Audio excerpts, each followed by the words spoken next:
داد لینا چاہتے میں کیا نا داد ورنہ تیری جیتا دا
رہتے کروا لوڑ نہیں پئی عبادت کروا دی ایک تھی گل بہت پیر صاحب نے جی کی فرمایا بیٹا میں ساری عمر کا پریشان فکر مند میں سوچ کے پریشان جب معاشرے کا میدان اللہ نے پوچھنا ہے وہ سید رسول میرے واسطے کی لے گیا جب یار یار تو جانے وہ کہتے خالی نہیں جانا شرم آتی ہے جب میرے آقا میراج دے گئے خالی نہیں گئے عبادت کا تو پھلے دیتے حضرت شاید رسول بھی سوچ دے اگر میرے کو اللہ نے پوچھ لینا شاید رسول میرے واسطے لے گیا ہے ایسے گل سمجھ آ جائے ہر بندہ اپنے بازو اٹھا کے ایک باری لازمی بولے گا انہوں نہ سمجھ آئی امام رضا کا لگنا ہوا انہوں بولنے کی لوڑ کوئی نہیں فرمایا بیٹا جب امام رضا آئے میری ٹینشن مک گئی ہے میری فکر مک گئی ہے اور میں اس گل پہ راضی ہو گیا مولا جب تو پوچھنا ہے بلال رسول میری واسطے کی لے گیا ہے میرے سلام مولا عبادت کے پتے نہیں احمد رضا نے دلایا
دل ازاری تو بچنا واسطے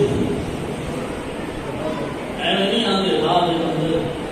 تے راہ دے مسئلہ تے راہ دے جو کچھ کہندے وہ کسی بندے کا دل نہ کھائیں رب دی راہ چلاتے آپ نے جدوں تکیا کھانا نہ کھاتا ان دل ازاری ہو گئی کھا لیا طبیعت پریشان ہو گئی آپ حضور کے رسے پاک آ گئے آپ نے پڑھا بسم اللہ الذی لا یضر مع اسمہ شیء فی الارض ولا فی السماء وهو السمیع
تعالیٰ سانو دے تھانوں اللہ کرے ساری دعا قبول اسی سارے فکر رضا کے پیروکار بنیے اور اللہ ان دل کے استقامت عطا فرمائے. تو یہ فکر رضا ایک چیز نہیں، ان دے صحابہ دا پیار ہے، ان دے چاہے بیت دا بھی پیار ہے، ان دے نبی دا بھی ادب ہے تے نبی والیاں دا بھی ادب ہے. میں آخر تے مسجد جڑی معاونین نے اور استاد جی استاد وفاد طارق خواجہ پیر احمد قال اللہ عمرہ میں عبادت سے ریکویسٹ کروں گا آپ نے باقی دو پروگرام اگلے ہفتے کا پروگرام رکھنے اور حضرت مجدد الفسانی کی شان عزت شیخ نام سرحدی وہ انہاں بندیاں احمد رضا کا پتہ لگے کہ انہاں حضرت مجدد الفسانی کا بھی پتہ لگے ہر دور وچ اللہ دا شیر سی جہاں بادل نو نتھ پا کے رکھی یہ تسی مجدد الفسانی کا ذکر سنیا تو تانوں سمجھ لگ جائے گی کہ کام آج تو نہیں شروع ہوا صدیاں پہلے دا شروع ہوا ذکر دے سنی بیٹھ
سارا